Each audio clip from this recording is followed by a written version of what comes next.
the biggest thing that I have had to learn myself is the confidence to speak up. Leadership qualities are being authentic, being collaborative, being empathetic, being confident, being strong, having a vision. None of those are gender specific. I'm Stan Christensen, and this is All Things Negotiation. Today, my guest is Sarah Franklin. Sarah had a very successful career at Salesforce, where she spent 16 years moving up the ranks to eventually be the president of the company, the chief marketing officer.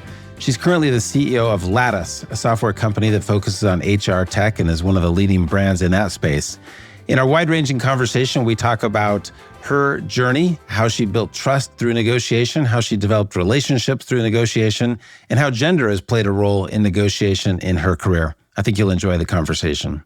So Sarah Franklin, welcome to the podcast. Thank you for having me.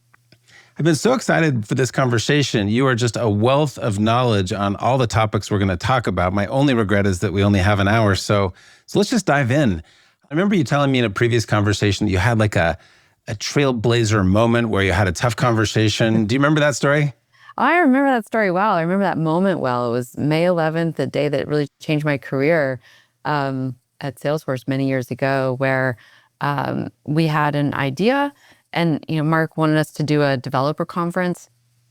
And he asked us in the room, he's like, what do we call our developers? And I said, Mark, we call them Trailblazers.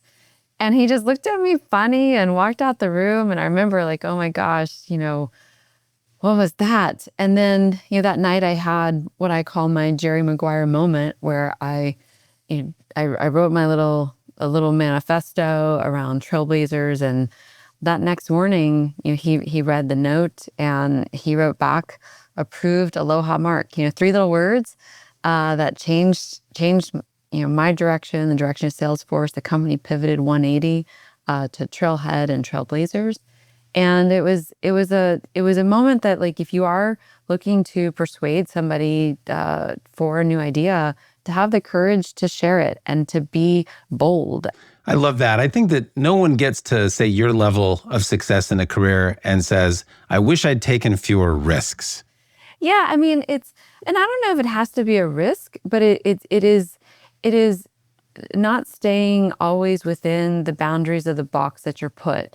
That's such good advice. Well, let's fast forward to your current role. You're CEO of Lattice, one of the real leaders in HR tech, and you guys are doing such innovative things. I'm so impressed with the company. But you came in, you replaced a charismatic founder, and you had to think initially about culture and how do you create the culture that you would like to have as the new leader. Can you talk about how a little bit your experience negotiating culture there when you came in?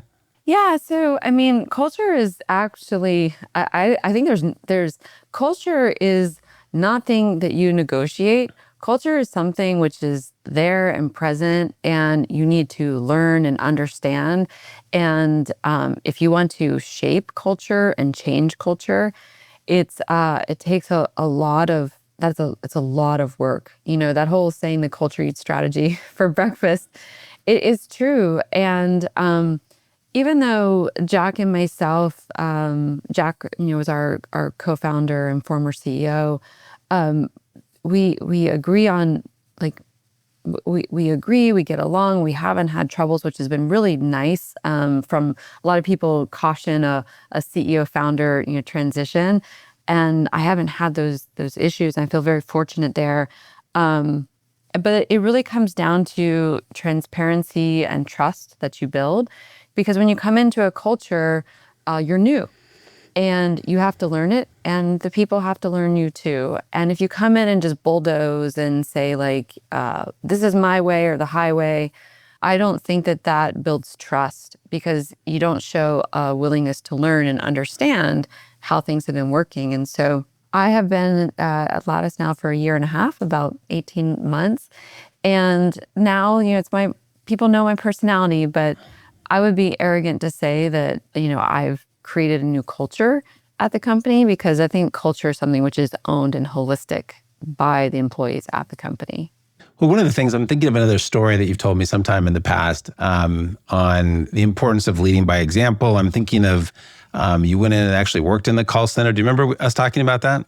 Oh yeah, this This was a fun story, and this is very much my personality. That I was at Salesforce, and I had built with my team the Trailhead Learning platform. And Mark had decided that he wanted to move some of the other organization into my team.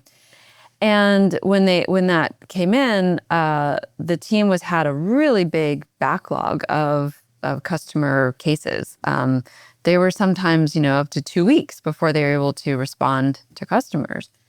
And I was like, okay, well, this is not good, you know? And they're like, yeah, we don't have the resource or the budget. I'm like, well, tag me in, train me up. What do I need to do? Because we have a big team and we can all pitch in and help. And the other thing with, that Mark brought into Salesforce, I brought into Lattice is a methodology called a V2 MOM, which is basically a prioritization framework based on your vision. And you just say our company, our group, our product, our customers here, we want them to be successful as our top priority. So none of this other stuff that people are doing is as important as this.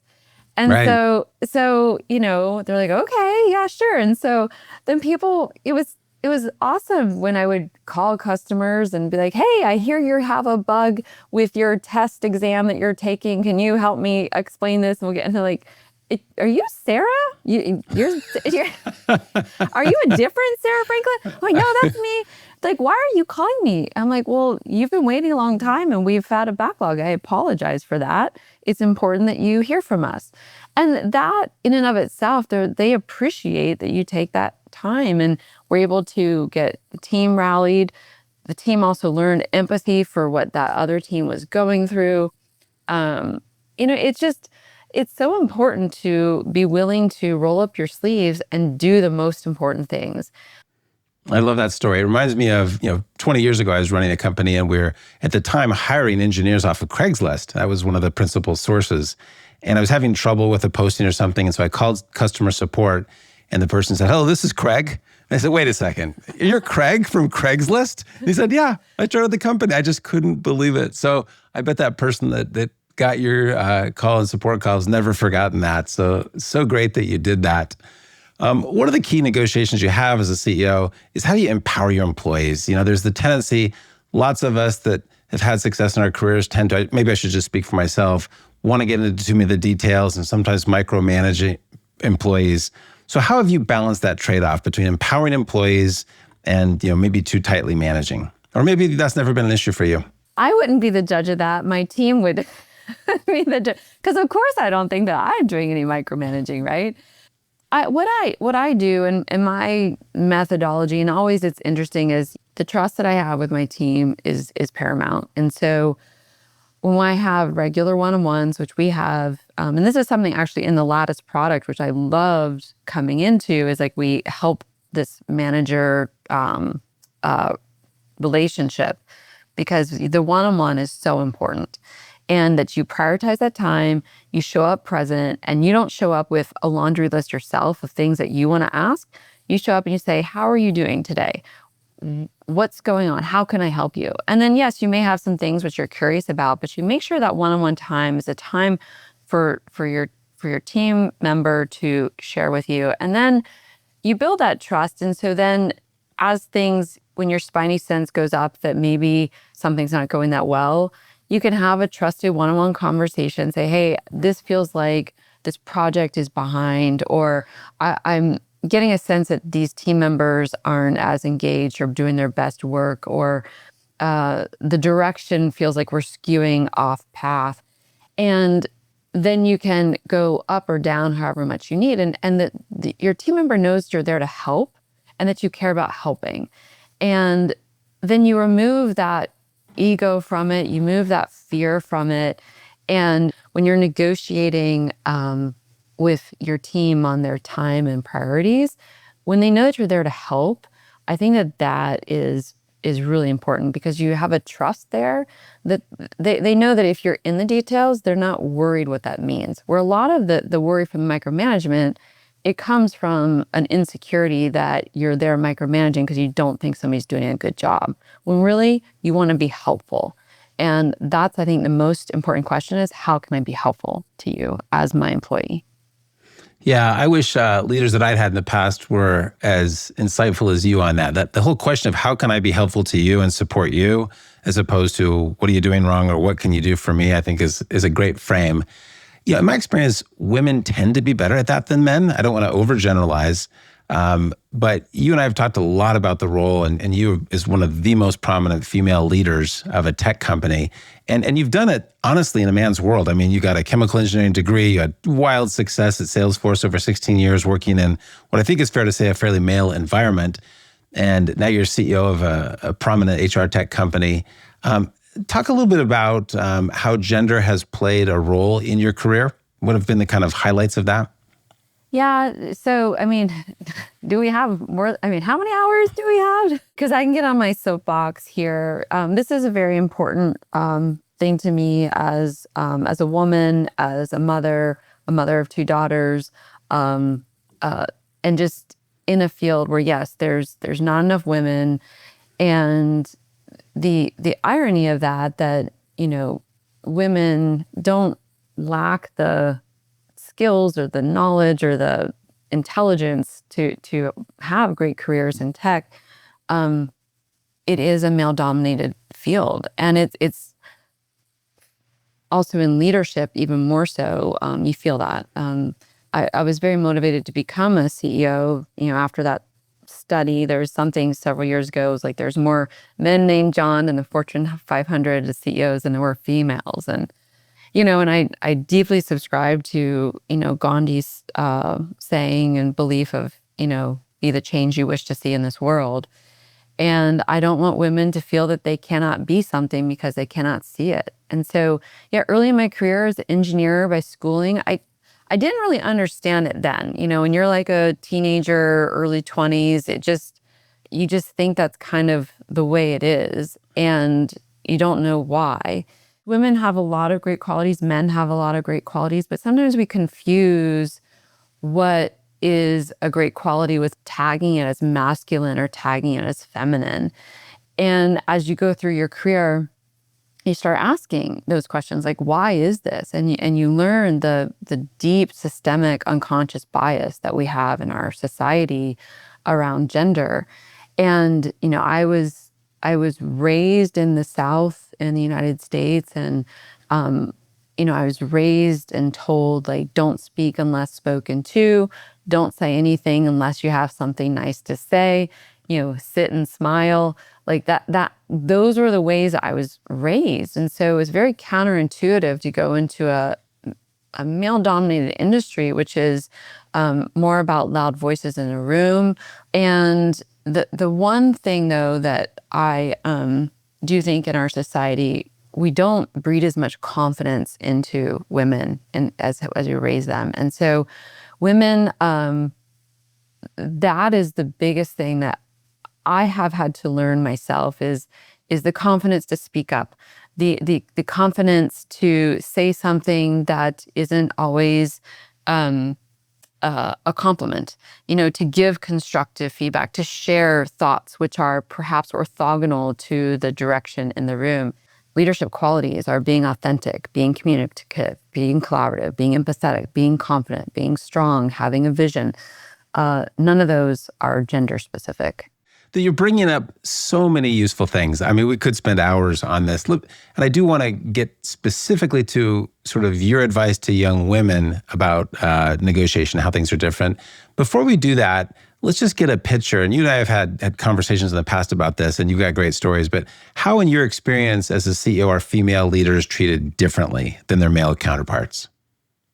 What's your experience? Yeah, I mean, you're treated differently in every dimension, whether it's at work, at home, in society. So, I mean, I will speak from my career, becoming a mother, like, you're going to leave your child with somebody else? What type of mother are you? I'm like, oh, well, I like to think that, my child having, a caregiver means that they're going to have more people to love them, more people to learn from, more perspectives. And when I show up after work, I'm going to be present and I'm going to be enjoying that time with my child, and I'm not abandoning them as a bad mother. When you are at work and you have, a business trip, for example, and you need to travel and you are away from home, it's, oh, I can't believe, she would leave, her home. Where, a man travels, it's like, oh, what a, strong man bringing, home the bacon for the family. And it's, that judgment, which is hard. Your own children, I mean, I've been through, anybody's a parent, it's a ride. They love you, hate you. You're never cool though, for some reason. But it's when you're not able to participate as much in the PTA or the volunteering on site, which I am thankful. I will say, when I was at Salesforce and also now at Lattice, we have cultures which embrace these things like volunteering. And, was able to have some time to go participate in the school, but it's not a daily thing. So your kids have feelings about that. They're like, Susie's mom's able to be there every day and drive us, and why can't you do that?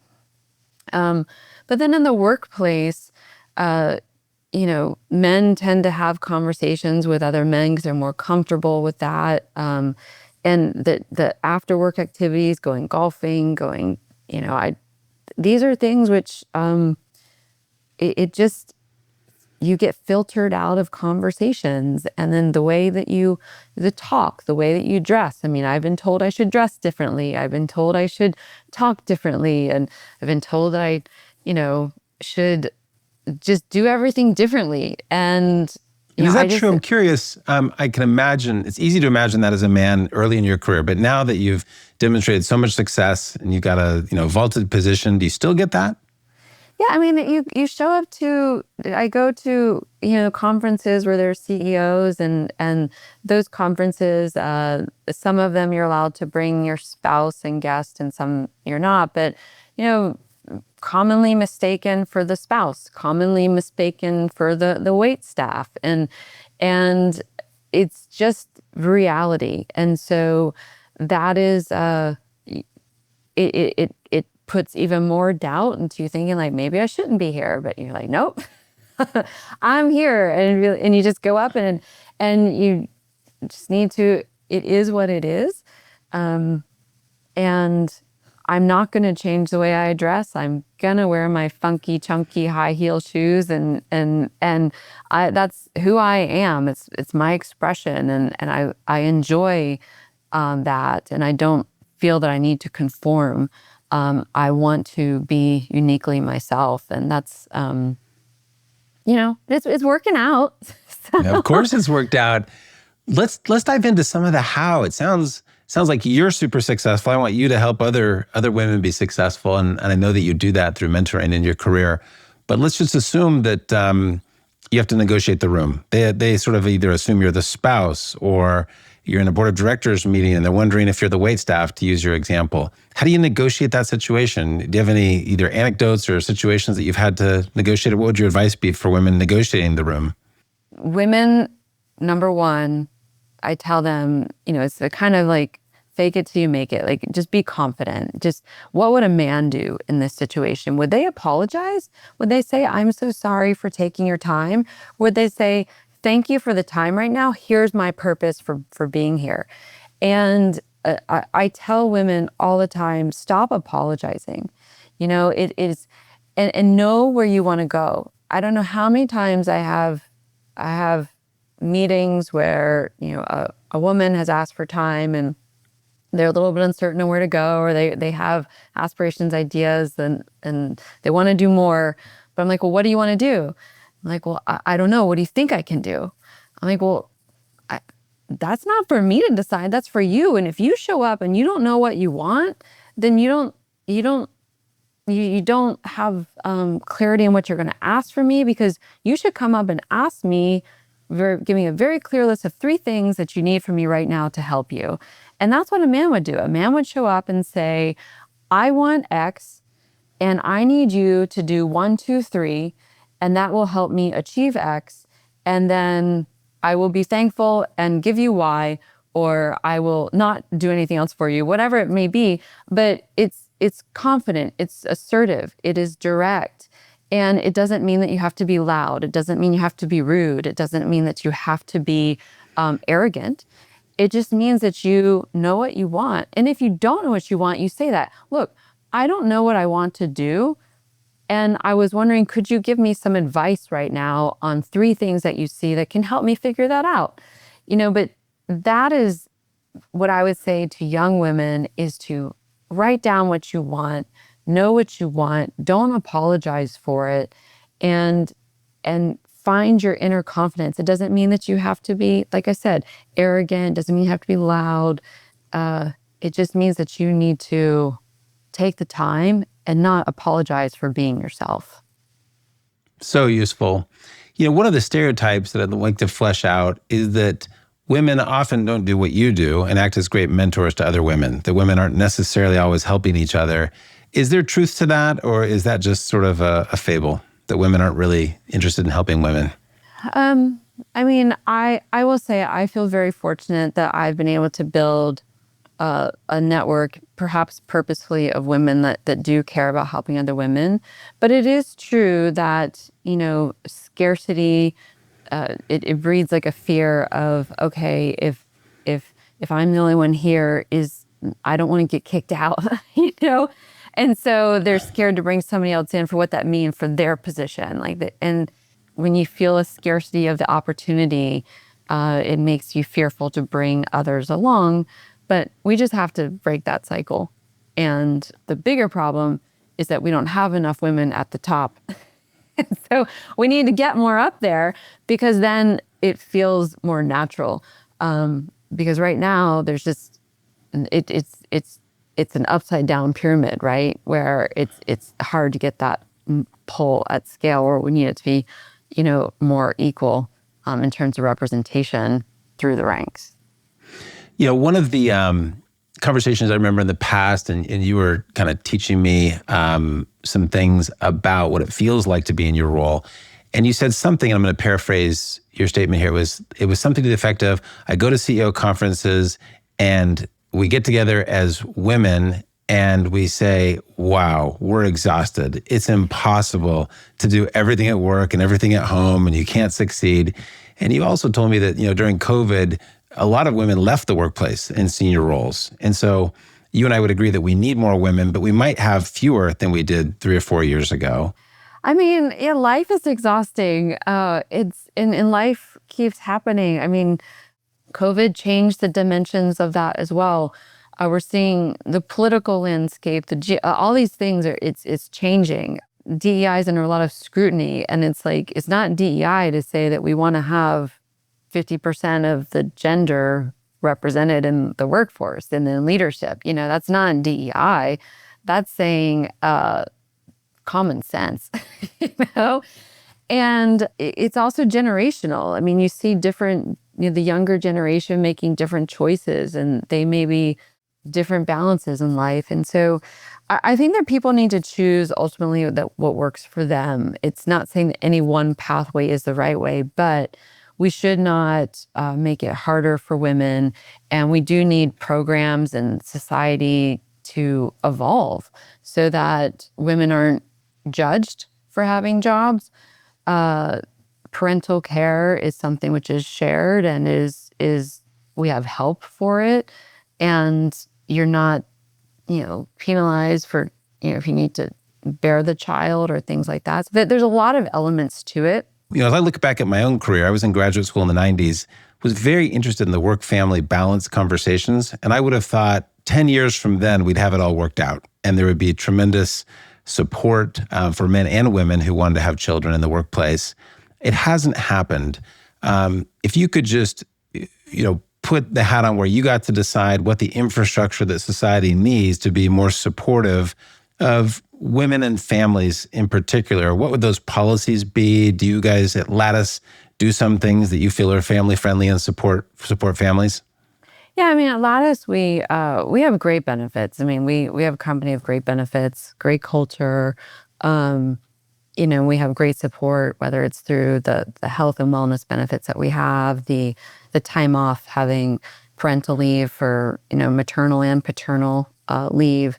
and also just the support groups, the employee resource groups that we have at the company. So we have all of that in place from the company and the culture.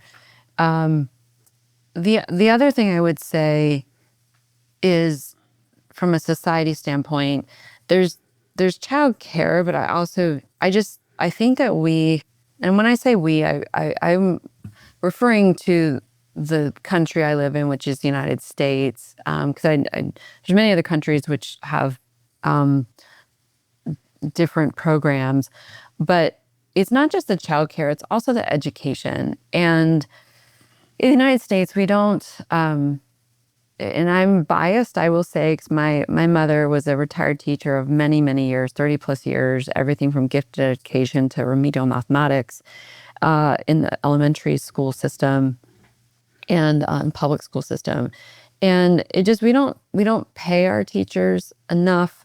We don't empower our teachers, or we empower our teachers less. And I think that there's a big part of not just the child care, but also our education. And ultimately, as parents, our job is to bring in children into this world that are going to be great contributors to the community.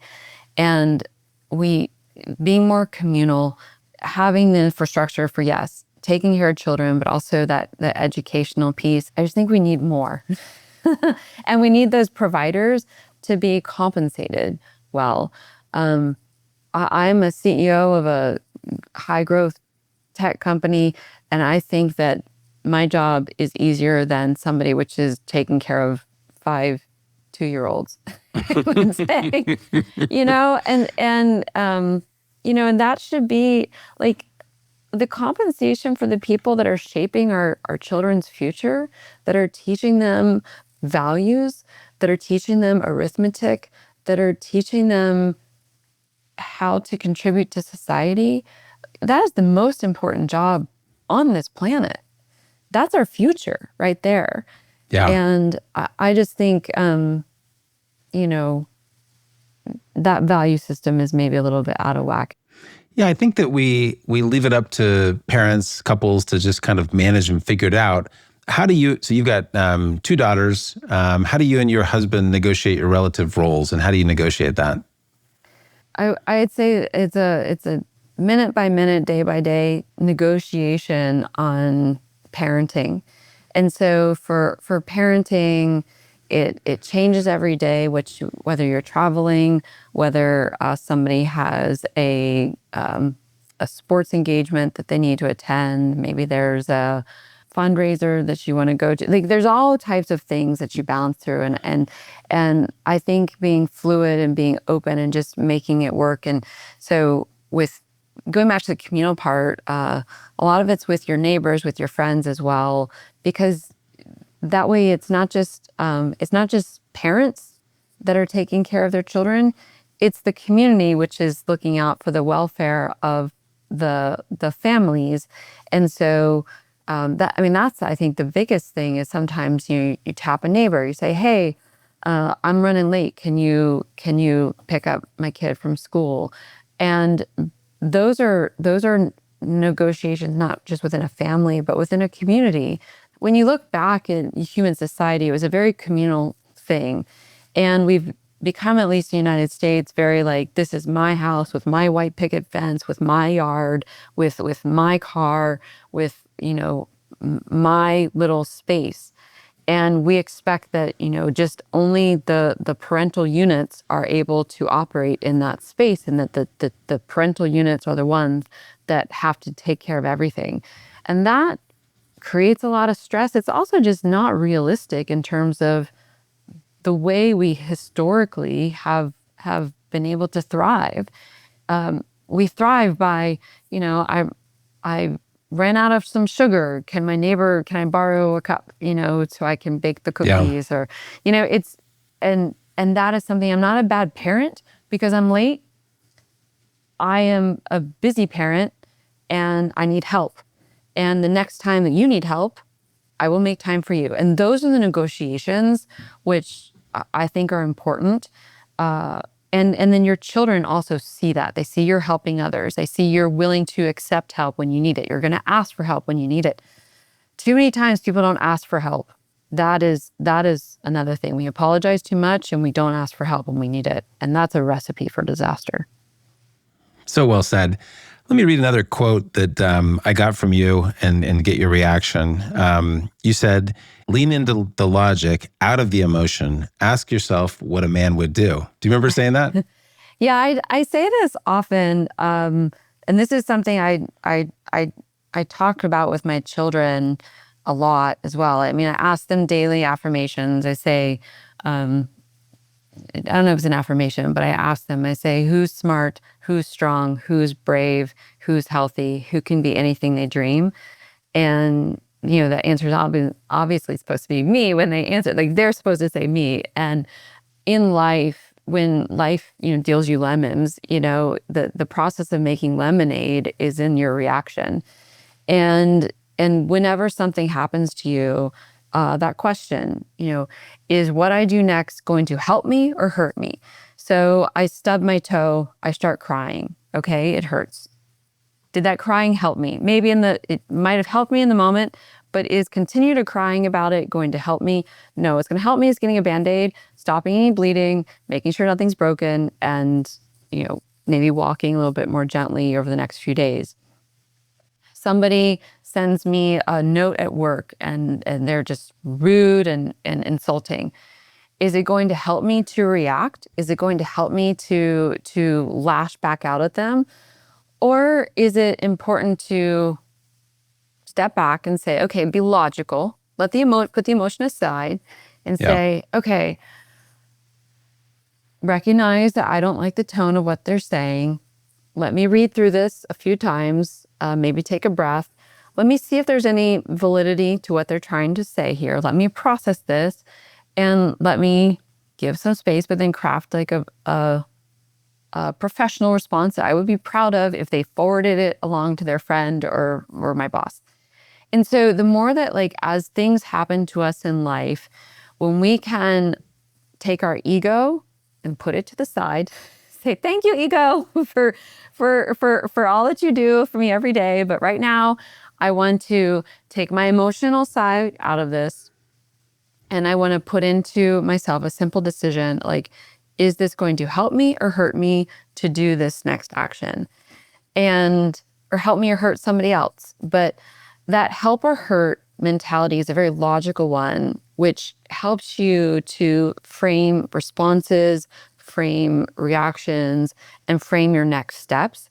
Because that is one of the things also that I think as women, if we react emotionally, we'll be judged on that. And I'm not saying emotion is bad. I'm a very emotional person. However, being logical is helpful. And so the more that you can lean into a logic, have a plan, and yes, what would a man do right now? Would they be confident or would they be defensive? And so be secure, be confident, give yourself room to breathe, give yourself room, to craft a plan. And it's okay to pause, it's okay to, when somebody asks you a question, you don't always have to answer right away. And that's something, a woman thinks, oh, I want to please you, so I want to answer you. You ask a question, you want answer, I give it to you now. It's also confident, it's to say, if someone asks you a question, I don't know the answer to that right now. I'll get back to you. That is a confident answer. It doesn't mean you have to know everything. And when you're negotiating, you're persuading people in conversation, it's important that you're credible and confident. And so somebody asked you a question. It's funny. I remember a teammate of mine, we were in a meeting with Mark, and she was like, Sarah, I was so freaked out because Mark asked you a question and you sat there for like 30 seconds and didn't say anything. And I'm like, yes, because I had to think. And that's okay. You are allowed to think. And actually, if somebody asks you a question, giving that question thought is a recognition of how important that question is. And so when you're negotiating, whether it's your salary, your career, your parental responsibilities, whatever it may be, giving yourself that space so you can think and then have a thoughtful response, and you're confident in that answer is I think very important. I love that. And I'm just going to highlight that. I often say in negotiation when I'm teaching students, the pause is the confident move. So many bad decisions have been made in all of our lives because we reacted quickly rather than pausing. And I could list a bunch for me, but we don't have that much time. In my experience, women often hold back because they're afraid they're going to get emotional. And you bring up performance reviews, and that's a classic one. I've given many, many performance reviews.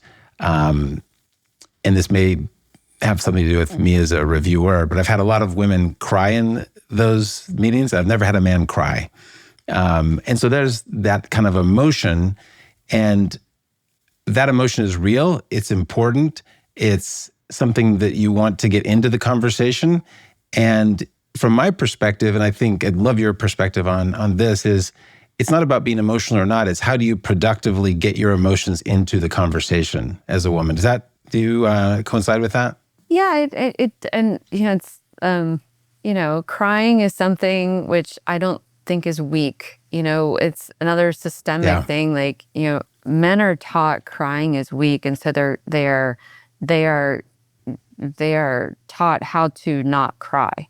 Women are taught that emotions are strong. It's how we connect, and so we're never taught not to cry.